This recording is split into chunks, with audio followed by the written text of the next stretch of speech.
Welcome to All Waves Considered. I'm your host, Patricia Scholtz. And My friends call me Pat.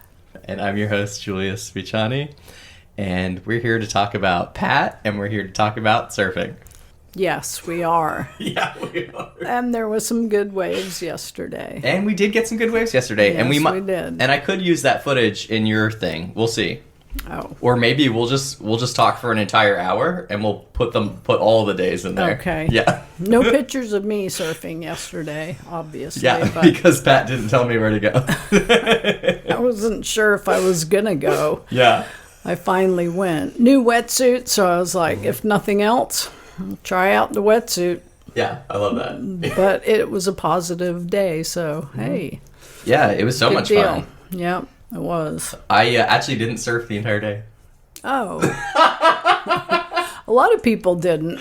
No, I got in with my water housing in the afternoon. Oh, well, you were in the water, Yeah, so. yeah, I was dodging surfers. Yeah, the water was fine, but it was, yeah. it was just when you got out. Uh-huh. And I drifted way down the beach, so it was brutal coming back. I was just like... Yeah, cold feet, or did you have booties, or? I had booties, but my hands were frozen, Yeah. and they were like crunching up and turning into little hooks. Yeah. So I'm like, well, I hope I can get I knew I wouldn't be able to get my wetsuit off. It was like drive home and get in the shower. Oh, wow. Yeah. Yeah. That's when surfing by yourself has disadvantages.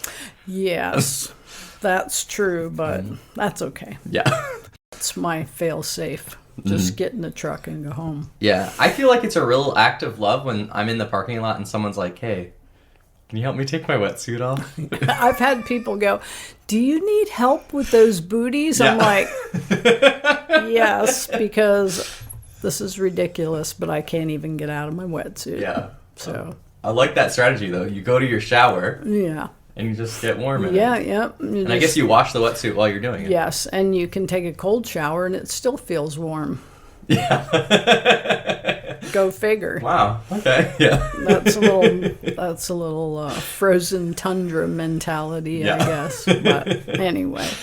Okay, so I want to start back. So you are born in South Africa. Yes. You come from a family that has Dutch heritage. The Boer. What do we call them? The Boers. The Boers. So German on my dad's side and Dutch and French on my mother's side. Okay. So, and that was pretty much the extent of it, other than the fact that my mom called my dad a German Jew. Okay. And that was in a loving way because he was kind of like tight. Okay. But anyway, you can do whatever you want with that. We still tease him, and I don't know. Maybe there were a lot of German Jews. And turbulent times back then when my parents were growing up, obviously in South Africa. So yeah. but that was one of the things that made them decide to leave and go to America. Yeah. My dad had been a few times and decided that was what we needed to do. So in 1960, we sold everything pretty much and got on the Queen Elizabeth, the ship, sailed to England. Then we went across the North Atlantic to northern Canada. And from there, train across Canada all the way to Vancouver Island. Stayed there for a year.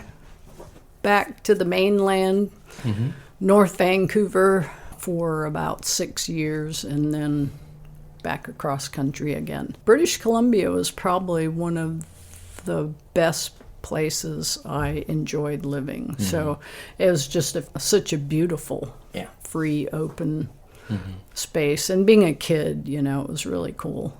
We were on the water, but up in the mountains. We'd go to California in the summer for vacations. That was always fun. And that's kind of where I picked up my surfing bug, my reel, where I kind of caught the fever to, for some reason, be a surfer. And then my journey continued from there. So I was trying to get an understanding of who you are, and you're talking about yourself as a child, and you're saying that you were always push the limits. Is that what you told me?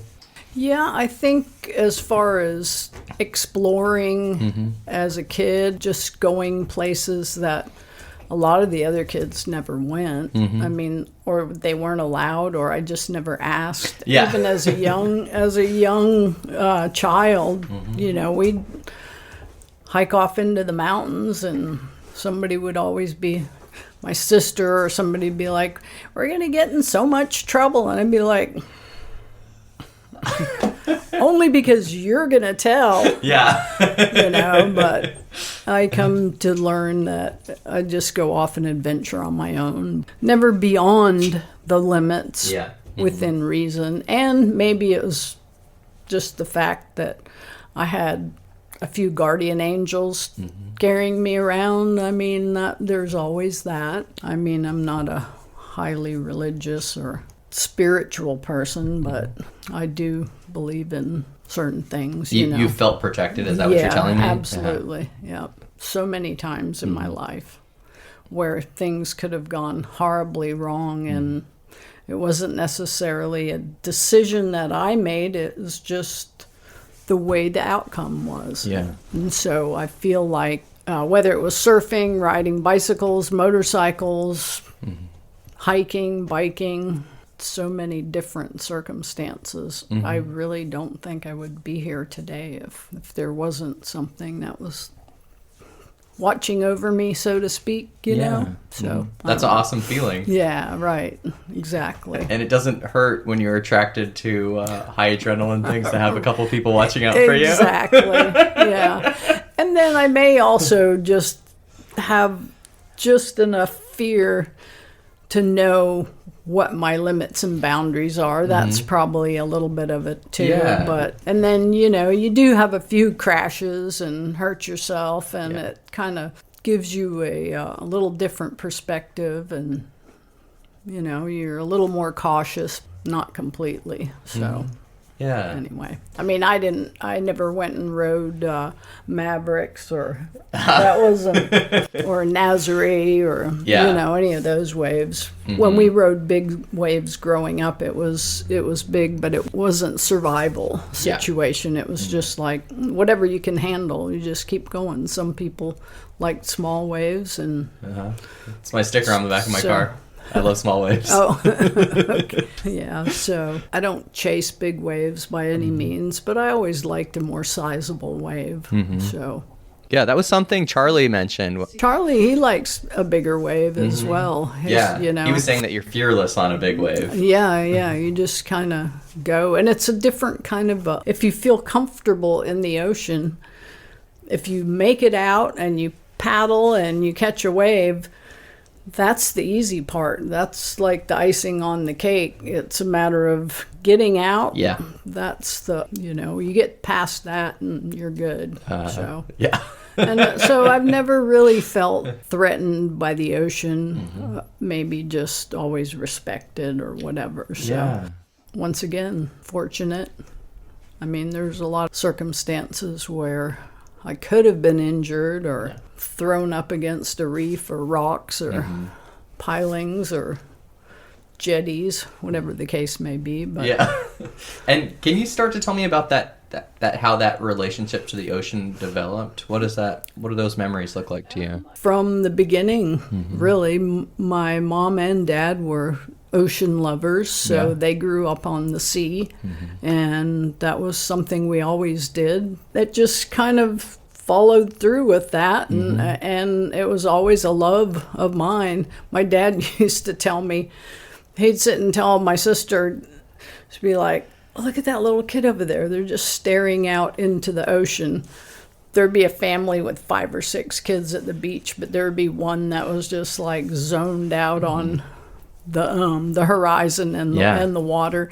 He's like, "That was your sister." So that is like, that was me, just you know, just like something out there is calling me. And apparently it was surfing. That's kind of when, as a young person, and as I said, California was kind of a highlight.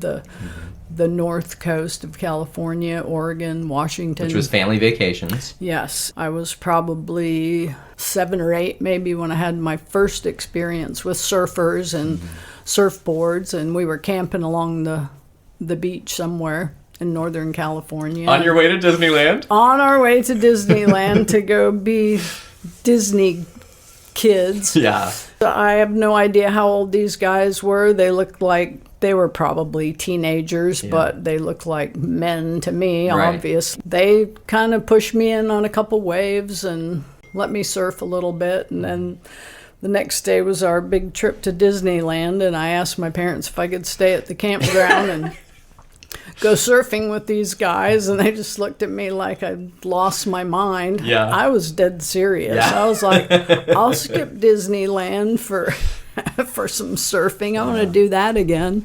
You said from that point on, you knew you wanted to be a surfer. Yes, I wanted to surf, and then once Are you that kind of person who you just decide, your brain decides that you're going to do something? Yeah, it's kind of like just like my career in healthcare, which was like my third kind of career, my grand finale of work.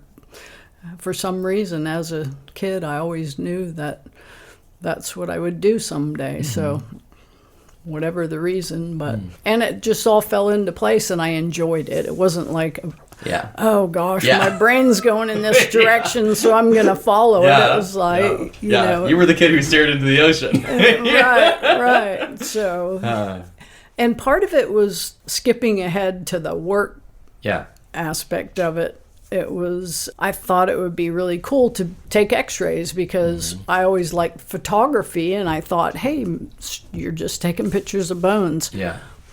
Unbeknownst to me, it was a lot more detailed than that. The point that I did commit to it, I was, it all worked out. Yeah. I enjoyed it, so, it was great. But anyway. So your family bounces around a little bit. You end up in Florida? Yeah, we did. We ended up in Florida in 1971, down in Palm Beach County, Riviera Beach, and Singer Island. It's kind of a funny story because we had gone to Florida on vacation that year.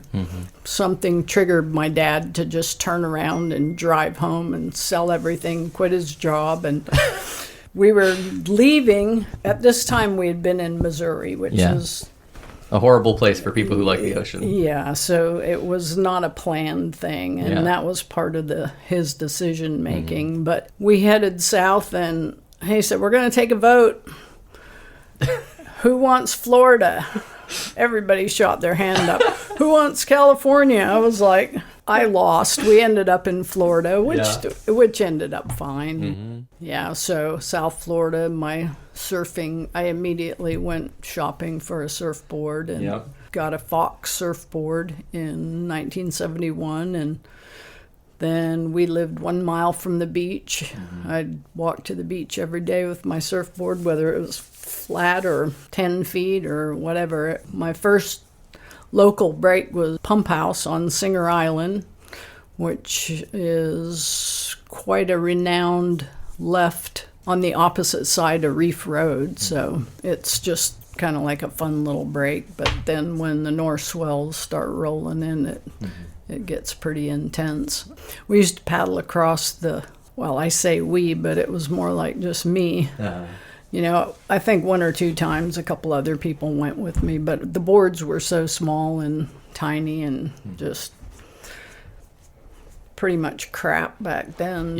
Early shortboards. Yeah, early shortboards. I don't know, let's cut a longboard in half. A cork floating across, paddling across Palm Beach Inlet to ride 6-8 foot waves that I couldn't even really stand up on the board, but I was going for it. It didn't matter.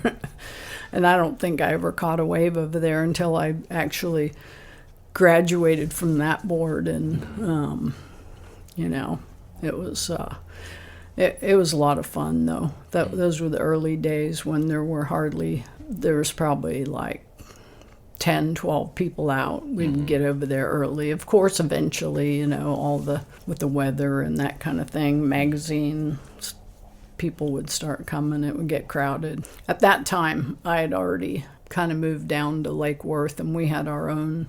The pier down there broke really well, so we didn't go to Reef Road as much. But anyway, there was a lot of little breaks up and down Palm Beach County that were outstanding. All the little groins that were out in the water.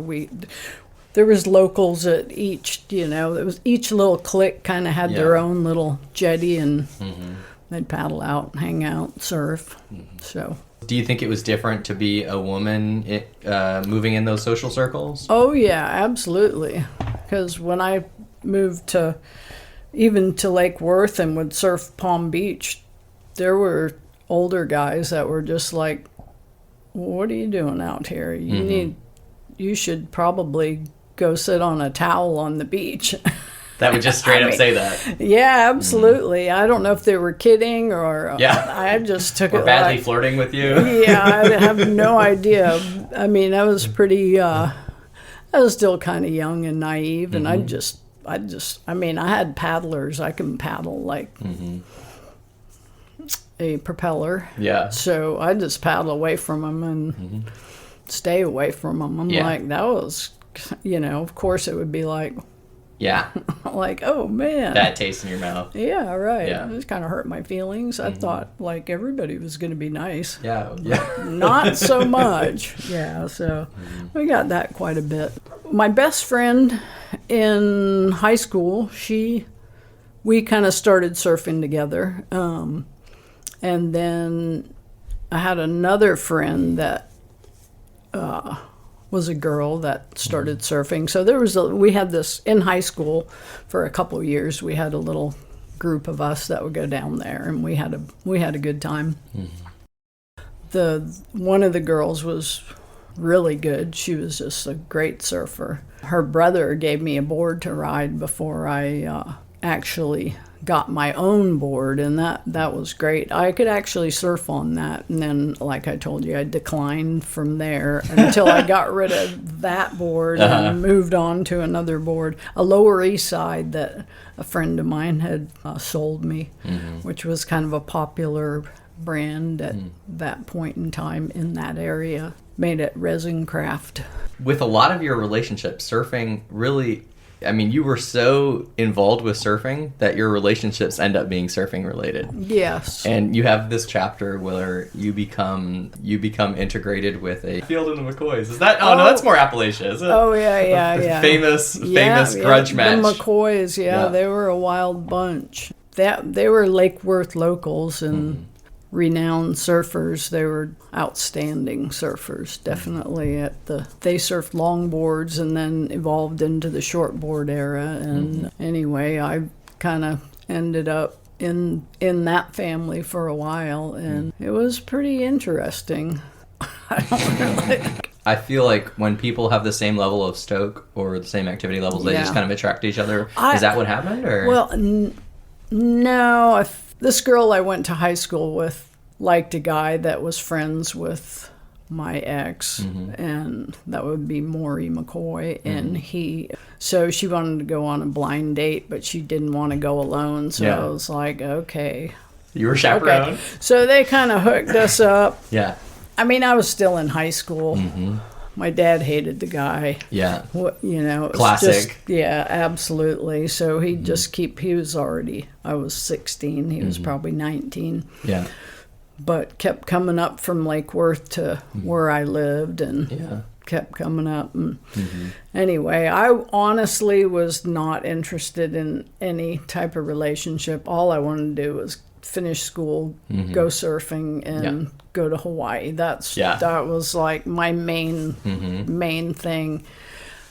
Long story short, fast forward, I ended up graduating and moving out, and we were kind of dating a little bit at the time, and Maury showed up where I was working as a lifeguard, and my dad flipped out, and the next thing I know, I'm kicked out of my house. And I stayed with my best friend, and after about a week of that, I went and got my little paper bag full of clothes and moved to Lake Worth, and his family took me in, and we stayed together for, I was probably 17 then till when I was around 23. That's when things started to go south with the whole influx of drugs in South Florida and probably all over the, everywhere basically. But anyway, he made some bad decisions and ended up going to jail for a long time. So from there, I was no longer part of his family. I was just kind of shut out by just about everybody. So I just kind of went on my own path. Plus, I had a 2-year-old then. Yeah. So I don't know. I spun my wheels for a little while, but eventually kicked back in, and I started doing pool service. Yeah, so. And you had been, when you were with Maurice, you had actually gotten pretty integrated into the surf industry, right? You'd worked at surf factories with him. That was the Fox Surf Factory. Ted James was the owner. I was remembering that because when you told me your first board sucked, and I was like, didn't you work for Fox? Yeah. I went. That's where I bought my first board from them, and I was in high school, so it was kind of, maybe that's where we first kind of met. But I mean, I was there for the surfboard, not for checking out the guys. It just wasn't my itinerary at all. I was just like, let's you were go laser minded. surfing. They just kept bothering you. So typical surfer looking chick, bushy blonde hair to do and all that, whatever. The chick who actually surfs, that's a hot commodity in the surf world. At that, and I don't think there was too many of us down there. Probably not. Then, maybe a handful. The girls who did surf, most of them either they went out west or, they went off to college at that point, or Hawaii, and then there was obviously there was a bigger community of female surfers up around Cocoa Beach and a little more central Florida area, but like a light year away in the 70s. And if you weren't even driving and stuff, it was a pretty good ride. And also things were very territorial. You didn't just show up and go bust a move in somebody else's peak. This is Jack's Pier. Right. Hey, I mean, I didn't have as hard of a time because I am a girl. Obviously, I traveled around with those guys, and at this point, I'd love to move into that transition. But before I do, you had a whole surfing life before him, and while you were in a relationship with him. Right. Charlie Schuler mentioned that he knew you guys before. I'm trying to remember what he said. It was something like he was inconsequential when, like, you and Maury were like a power couple, and you were dominating. It sounds like East Coast surfing at the time. Yeah, I mean, we got involved in the East Coast, the surfing competitions and stuff. We kind of got the Palm Beach County thing going again. It was a pretty. It was a powerful thing in the 60s, and I don't really know what happened. It kind of dwindled or whatever, but... So you had this whole surfing life. Yeah, and I always wanted to surf. I was like, I'm going to win a contest and be a champion one day. Yeah. So there weren't really any groups that you could go do that. Yeah. And there was no real knowledge of like who is doing it, where's it coming from. So anyway, people would talk about competition, and I mean, I grew up swimming and diving and running track and all that stuff, so it was like, well, I can do this as a competitor too. That would be really fun. Yeah. And the cool thing also was the fact that in contests, a lot of contests are held in really good breaks at good spots, and typically you surf with 4 people, so that was kind of a lure to me that we can go to all these places and we get to surf this great spot just with a few people, even if it's for 30 minutes or an hour or whatever the case may be. The exclusivity, I like that. Yeah. So, you kind of work your way up with points and whatnot. And then they had from our little districts, I don't know how many, there was 4 or 5 districts in Florida, and go surf somewhere at one location in Florida somewhere, and then you earn points and go to the East Coast championships, and then from there you get to go to the U.S. championships. So, I mean, the first... Was that when you went to Hawaii? That was the first one I got to go to Hawaii, and I'm going to skip that whole long story. Okay, I want to... You know what I do want you to say, though? I was asking you if you remember a wave. A wave, yes.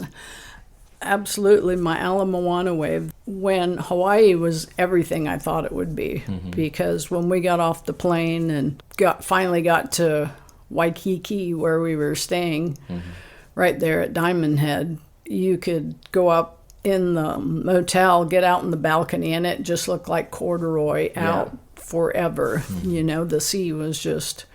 And we weren't watching weather patterns and that kind of thing, so I'm sure there was some sort of storm then. But anyway... But it lined up. Yeah, it was phenomenal.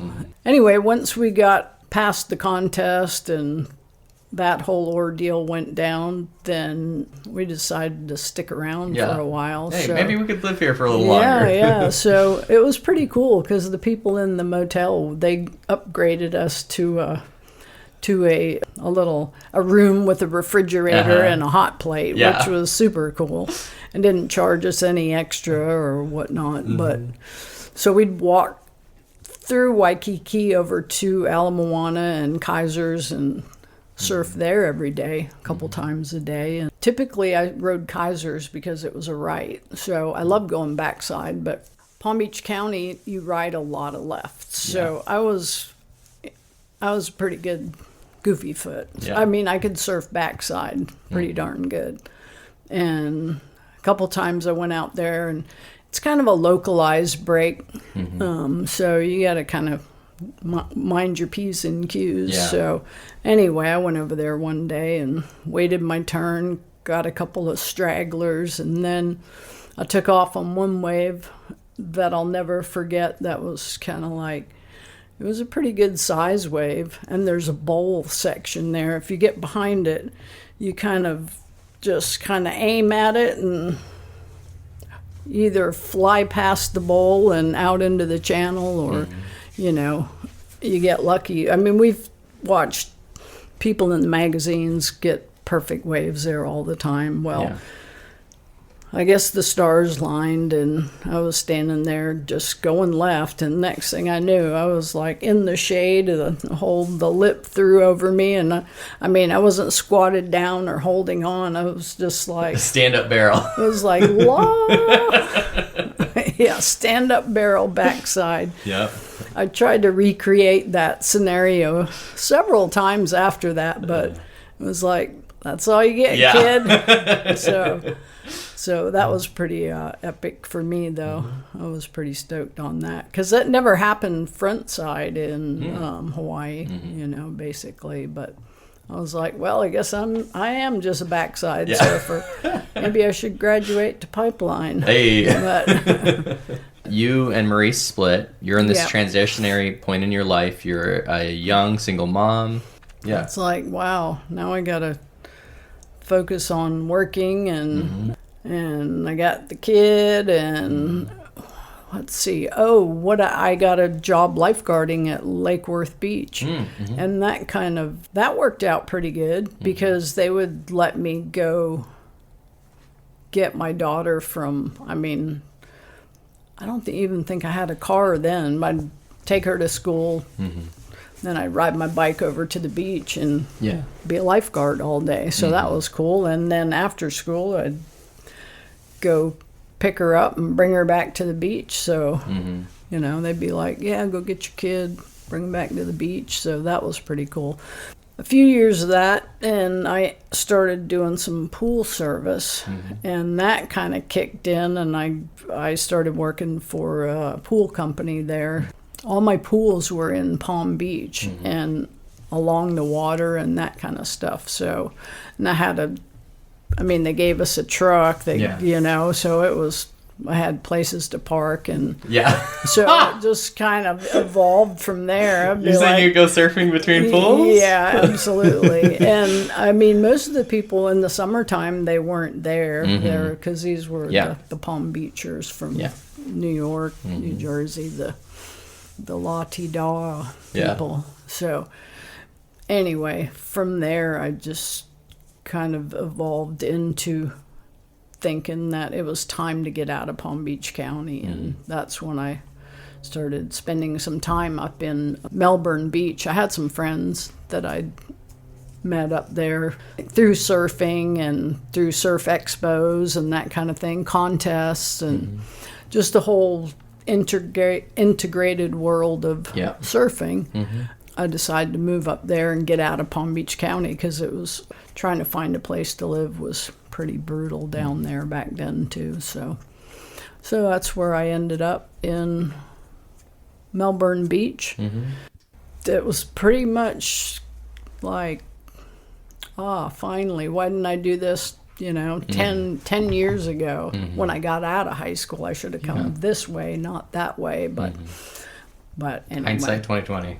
Exactly, And I don't know how much time it skips, but a shaper makes you a board. You ended up in a relationship. Yes, and actually there was, we were just friends through the contacts of riding a Spectrum surfboard. Okay. So I can't remember how that came about, but we had actually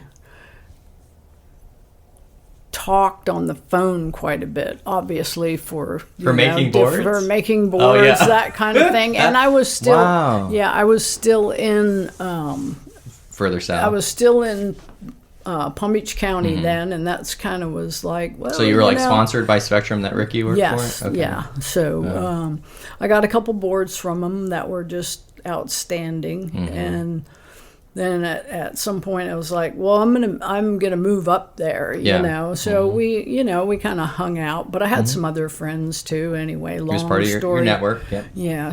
Long story short, we ended up getting married, and so that was kind of when I was working for a pool company up there. Also, I went and got a pool company job. Didn't do much surfboard stuff at that point. Yeah, but. Is this the transition you were talking about? You started back up in the early 80s? Yeah, okay. Other than riding them, I didn't. Yeah. I wasn't doing much at all. A young child will do that to you. Yeah, right, exactly. There. So you've moved up north. What got you to Pensacola? Pensacola. Yeah, that was like... It's a strange place to end up. Rick Bullock was from Pensacola. Oh, okay. Yeah, his family. He grew up here. It was like, well, I want you to meet my family. And he goes, you'll be pleasantly surprised. There's waves. I'm like thinking, okay, whatever. I'll be happy to meet your family and go a road trip. Yeah, I'm in. Sign me up. So it was the funniest thing, though, because we'd always take the scenic route, and he'd go along the Gulf as much as he could. And there would always be little waves. And in the summertime in South Florida, it's very rare that there's even, we weren't paddle boarders or anything back then. So, I mean, you just had to do something else, go fishing, snorkeling, whatever. Yeah. But Joey Dillard calls it like squirrel farts or something like that. Squirrel farts. It's like the size of the waves. They're just so tiny. Oh, dang. Well, that sounds like something Joey would say. I might have misquoted him. We'll find out. It'll be like, I never said that.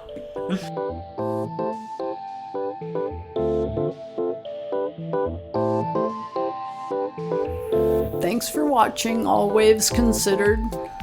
Much appreciated. I'm your host, Patricia Scholtz, Pat. Y'all have a great, healthy, happy new year. And it's been fun doing this. Maybe we'll do it again.